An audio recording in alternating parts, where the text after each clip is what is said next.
Okay. Hey guys, for those of you who don't know me, I'm Dr. Dre Rodriguez. I'm a chiropractor here in Pasadena. I actually practice in Dr. Smith's old office and in the exact old room. I've been working with him since I believe 2014, 2015. And I basically did all the therapies in the back room, kind of went through the whole schooling, and now I'm a chiropractor myself.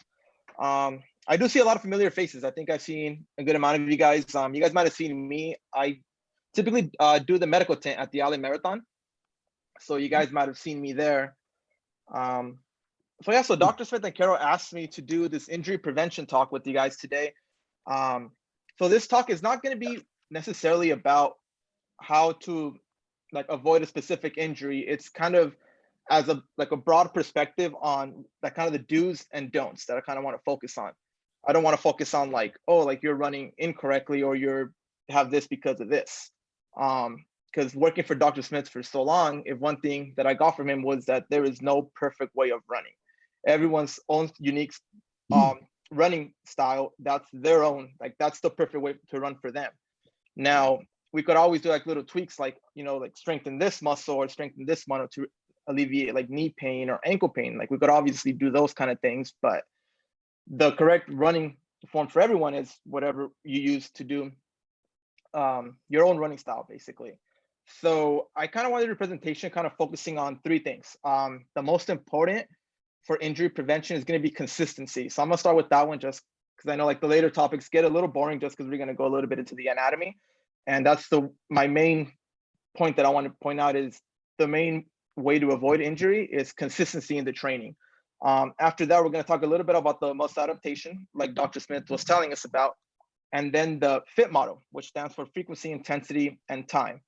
So with consistency doesn't necessarily mean we're going to run 10 miles every week and that's consistent. In a way, it is consistent, but I'm trying to kind of picture it in a way where we're running every other day. Let's say we're doing a 10-mile week, we're doing 2 miles every other day. We're not saving it all for that 1 mile, because that's for that one day, that's kind of when we start seeing most of the injuries happen. It's when people go through their work week and they're just too busy and they can't get to the runs. So they're like, you know what, I'm just going to save my 10 miles or however many miles they're running till Saturday. So once they do the Saturday, they start fatiguing during the runs. They get less motivated because they kind of look at their time like, you know what, I'm getting a little slow, or they're not getting the outcomes they want. So that could lead to, possible fatigue, which could eventually lead to an injury, or lead to B, them not wanting to run anymore because they lost all motivation. The next day they're super sore and don't even want to get out of bed from that one run. So that's what I kind of wanted to focus on. It's the number one way to avoid injury. I know I keep saying this over and over again. I just want to make sure I'm clear on this one, is consistency. Make sure we're doing our run at a consistent level, slow and steady, building it up. We're not just going from 10 miles one week to 50 miles the next week. Because once we do that, that's when we start getting our hip pains, we start getting our impingement syndromes, we start getting our knee pains, whether it's a ligament issue, the meniscus, down to the ankle.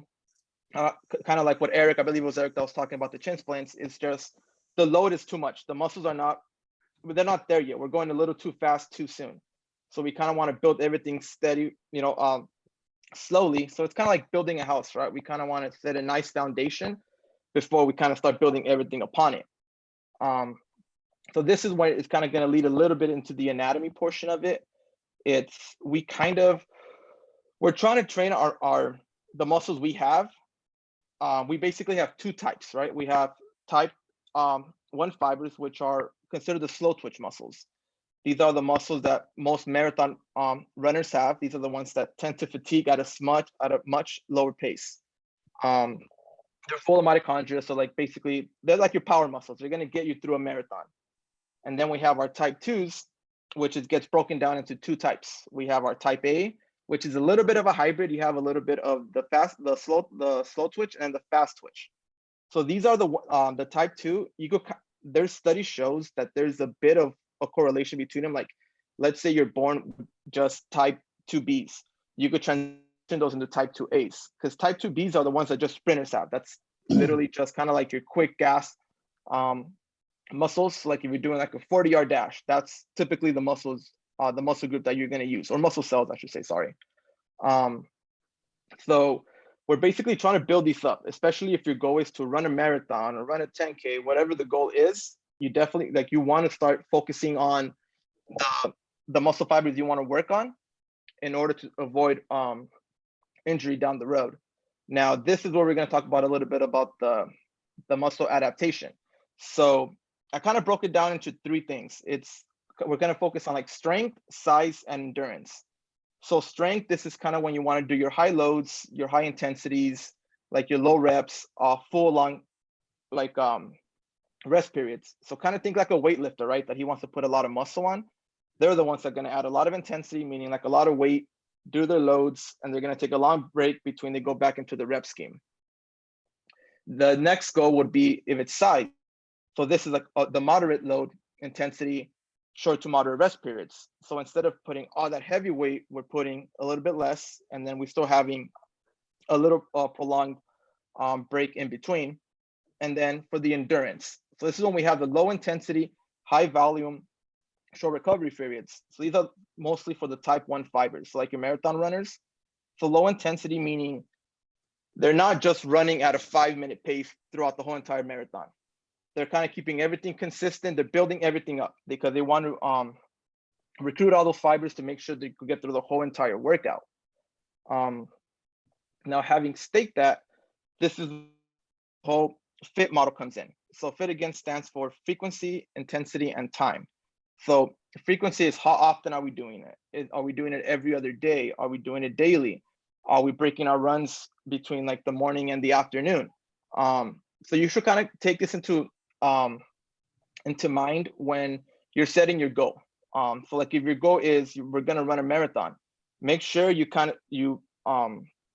plan your rest days, and that we're not constantly just beating ourselves up, because that eventually is going to lead to fatigue. Then we kind of start getting the shin splints and all those injuries that come along with it.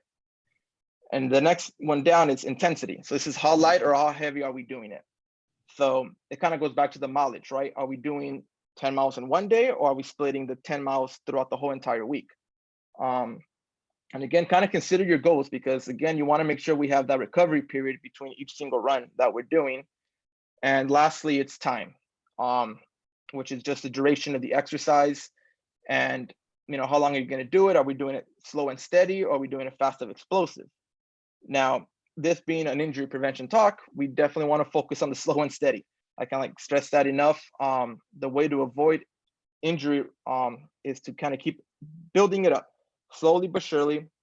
We don't want to overdo it. We don't want to A, lose our motivation, or B, even worse, get an injury out of it just because we just wanted to put 10 miles in one day and not kind of spread it out as we should have.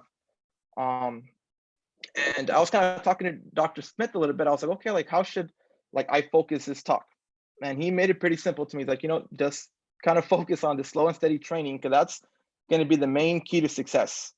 And whatever the goal is, depending, I don't know if your goals are to run a marathon or is it to just run like a 10K. We want to go slow and steady, build it up. That way we could kind of keep going up the ranks.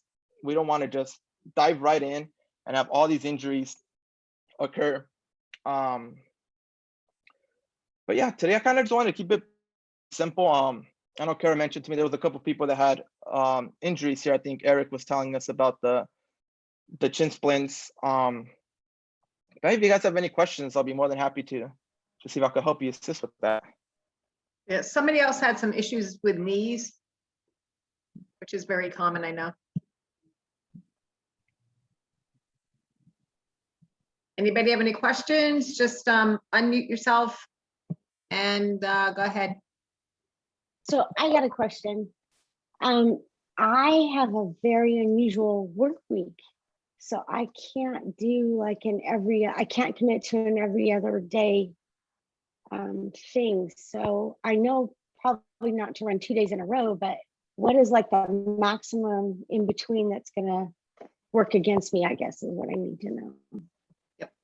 And Jerry, just as a reminder, a lot of the people in this group, although they talk about running marathons and stuff, they should really be people who either hadn't run in a while and are either restarting or brand new runners. So they're on this is going into week 5, which is, they'll be running for 5 minutes and walking for 1 minute for the first time for 30 minutes. Okay. And then Kelly, to understand your question correctly, you're asking about like the time gap, or?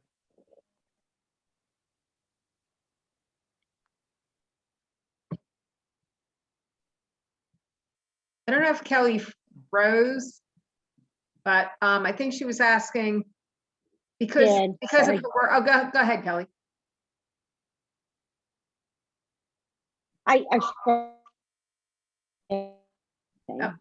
She might be frozen.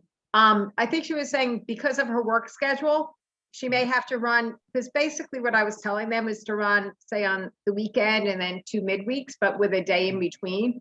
But it sounds as if with Kelly's schedule, she may not be able to do that, because I think she works really long hours too. So it might be that she has to run 2 days in a row. Okay. Or 3 days even, I don't know. Okay, so she's asking kind of like how to break it up. Is that what I'm getting from the question? I'm so sorry. It kind of just breaks up just a little bit. Yeah, I think do you guys have like the mileage set up throughout the week that you guys try to hit, or is it just like the 5 minutes on, 1 minute on? What we're doing now is in the intervals, I started with week 1 was running for 1 minute and walking for 5, and that was for 30 minutes. And then week 2 was 2 and 4 and whatever. Now we're up to the 5 and 1, but it's 30 minutes. And then every week it will be adding 36 minutes on the long, I mean, not 36 minutes, 6 minutes on the long run. So it'll go up to 36 and then 42. And the midweeks, when we get up to further distance on, like say a weekend, the midweeks will stay at about maybe 3 to 4 miles or so. Yeah. And then the end goal is on week number 12, they'll be running 5 miles. You know, I'm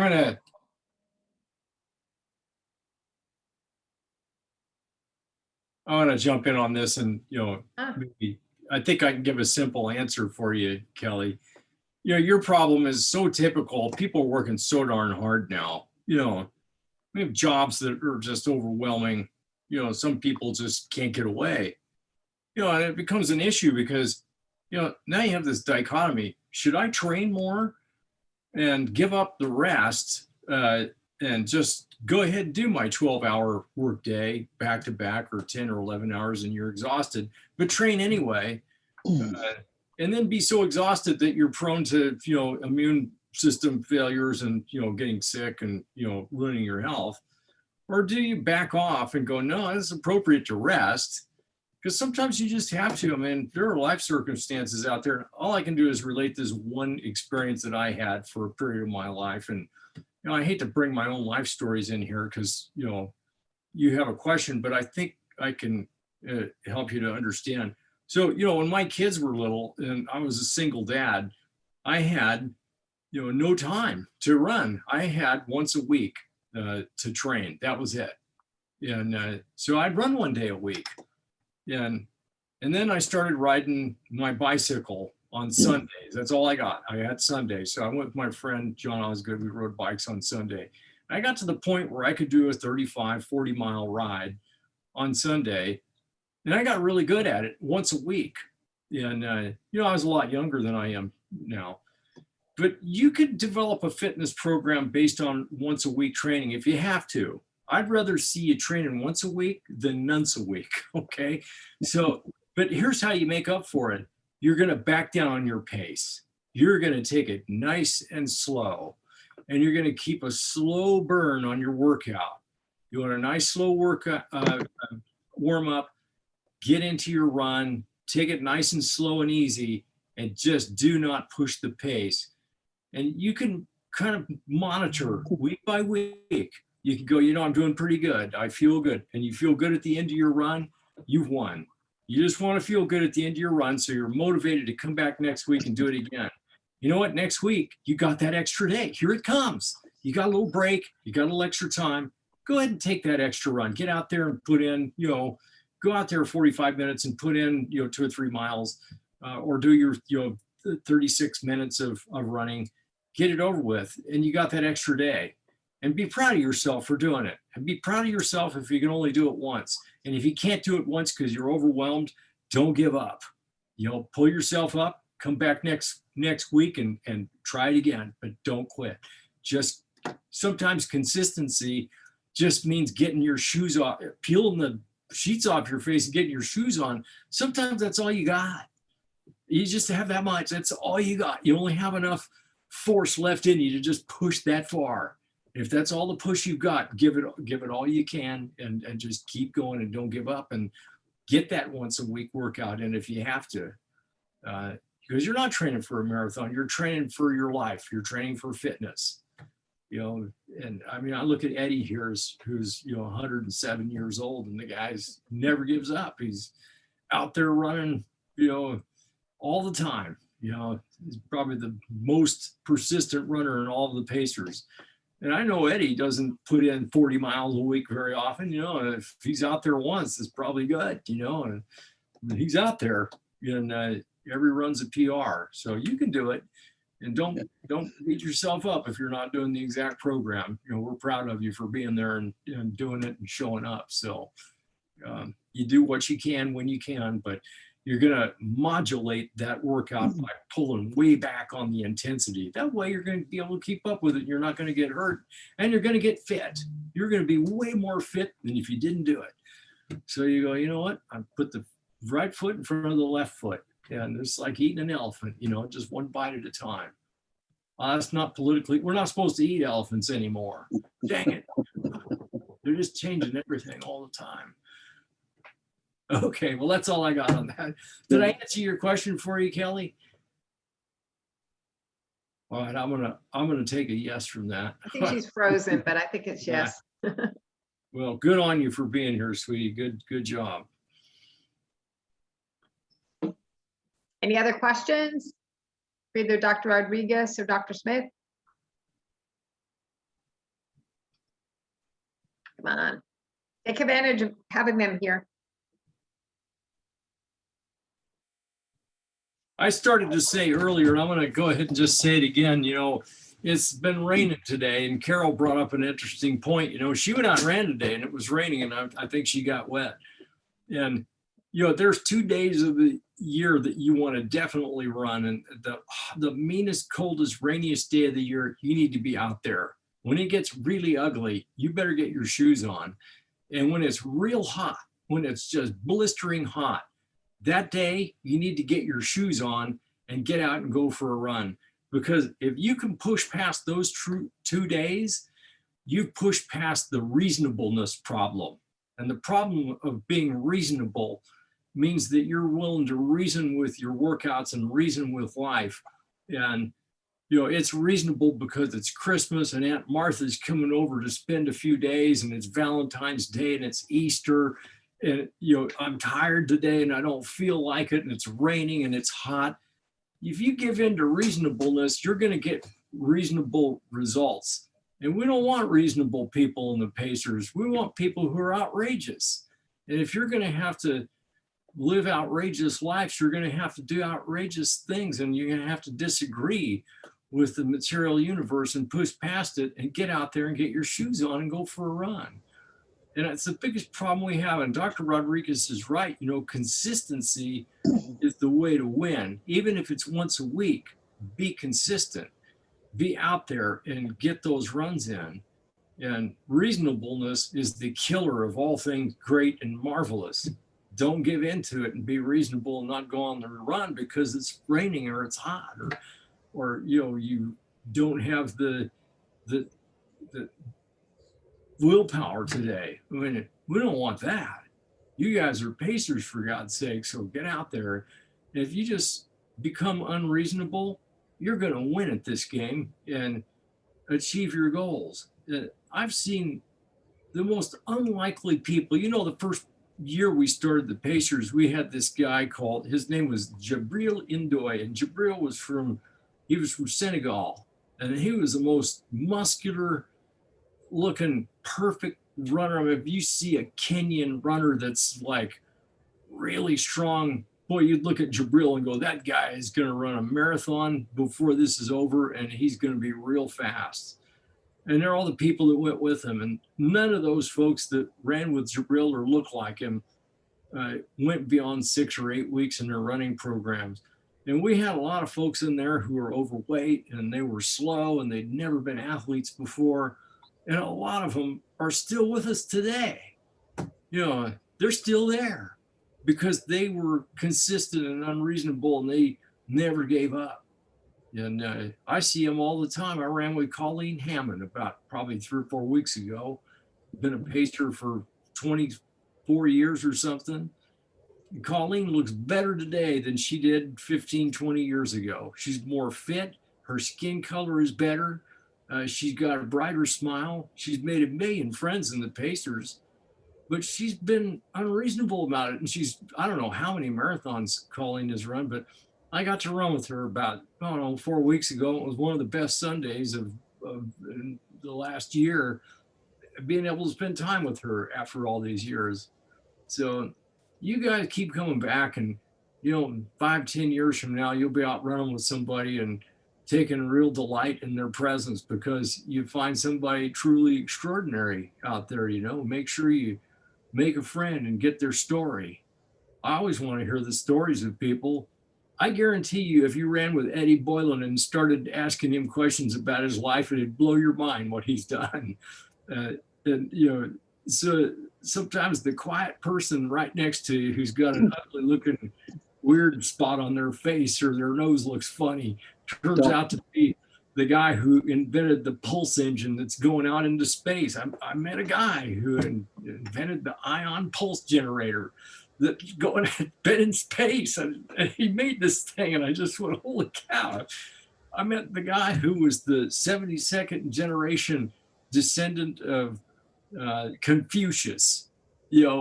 This guy, was running with the Pacers. And I said, how in the world can you know that? And he recited his family lineage, all the different relatives, which was sang as a song, but he did it as in words.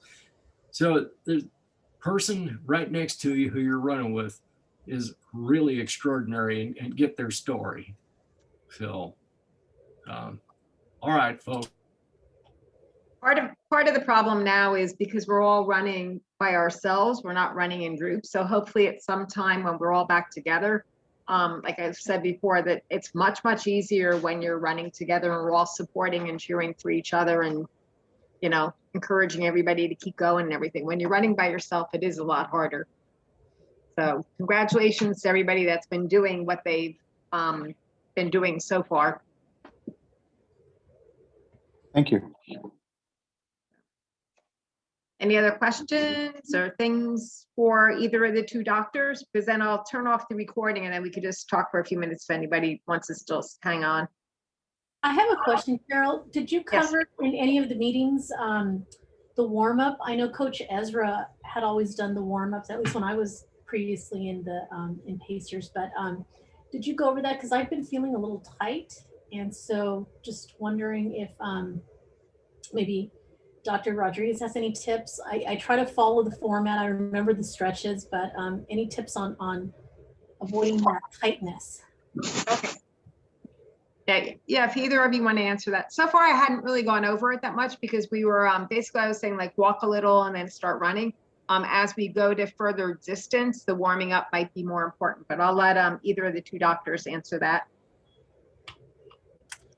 Well, the warm up for runners is it's important to warm your muscles up for running. So any kind of warm up should be sport specific. If you're a pitcher, you want to warm up your shoulders and your elbow and your wrist, right? What do runners warm up? Well, they need to warm up their gait muscles, and the best way to do it is to go out and start running slow and walking. It turns out that we know that stretching doesn't do a damn thing toward preventing injuries. It doesn't do any good at all as a warm up prior to a run.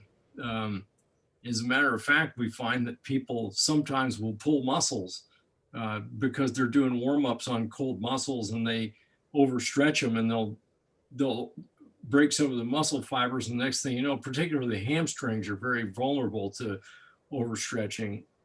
People bend over and cross their legs, and they reach to touch the ground, and they they can injure themselves. We know that if you have runners do dynamic warm-ups before sprints, they run slower. They just don't do as well. The best warm-up for running is just starting out and doing a slow warm-up on your run, frankly, you know. And as much as we like and admire the people who stretch, and I love Ezra half to death, I mean, he's like a brother to me. And that warm-up that we do is Tai Chi. And we do that as a cultural thing, as a coming together. And I think it's really important to have that. I think socially we need it, you know. But in terms of, do you need to warm up to run? No, you don't need to stretch. It won't do you any good. If you feel tight, you know, get out there and run just a little bit more. But no, it's not going to do you much good, and it's not important. And I know that probably sounds really outlandish, but it's true. That's what the science supports. So Don't tell Coach Ezra though. well, Ezra has a different take on it, and I get it, but all I can do is report the science, you know, behind it. So you're the doctor. I do have a question. On top of the shin splints, I also have what I think is plantar fasciitis, which is it's really difficult when I first get up in the morning. As soon as I put my feet down, I get that pain in my heel, and then it goes away as I walk. But then after a run, then it's again painful. It's hard to walk. I've read a lot of articles, and I've done a lot of exercises, stretching.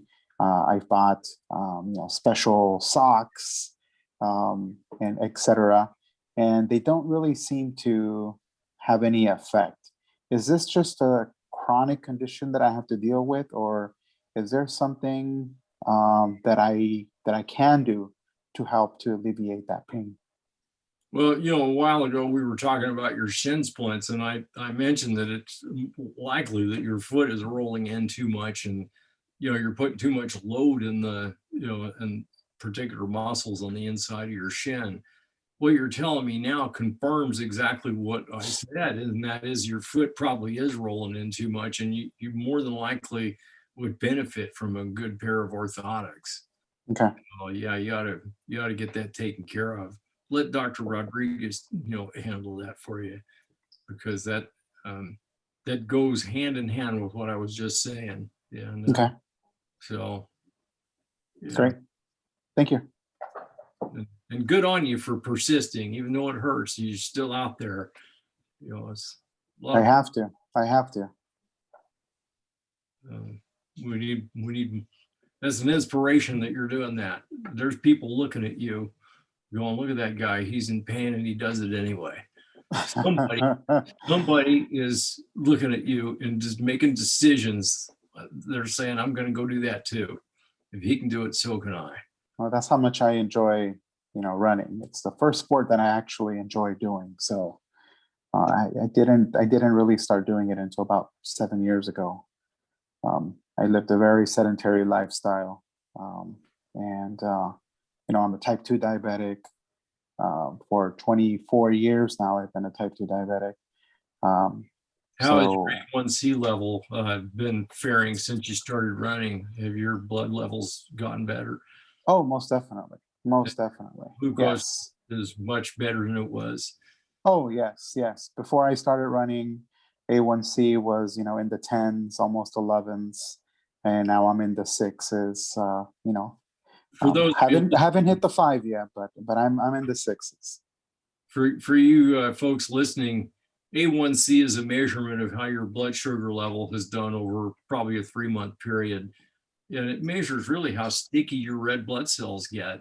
And if you're at 5.7 or below, you're considered to be in the healthy zone. And you start pushing up toward level 6 and you're pre-diabetic. And when you get in the high 6s, you're definitely have diabetes. So, and you know, what you're saying is that you've gotten yourself in pretty good shape. I mean, you've gotten down to a manageable level, and Mhm. running is a big part of that. You know, Definitely. diabetes will kill you. Yes. So, on you for doing that. Yes. Yes. Thank you. Any other questions out there? I'm going to turn the recording off now.